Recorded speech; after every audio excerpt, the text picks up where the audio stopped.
300,000 ադրբեջանցիներից առաջինը արդեն այսօր ժամանել է Հայաստան եւ նա Ադրբեջանի փոխվարչապետ Շահին Մուստաֆայևն է, ով ըստ տեղեկությունների ցանկություն է հայտնել այցելել իր ծննդավայրը Հայաստանում։ Սա այն իրական Հայաստանն է, որ բերել է Նիկոլ Փաշինյանը եւ 300,000 ադրբեջանցիների վերաբնակեցման process-ի մեկնարկը տրվեց այսօր։ Սա այն իրականությունն է, որ բերել է Նիկոլ Փաշինյանը, երբ պատերազմի հերոսները գտնվում են բանտում։ Եվ սա այն Հայաստանն է,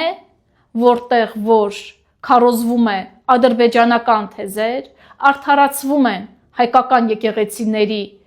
քանդելը, պղծելը եւ ասում, որ մենք որևէ կապ չունենք դրանց հետ։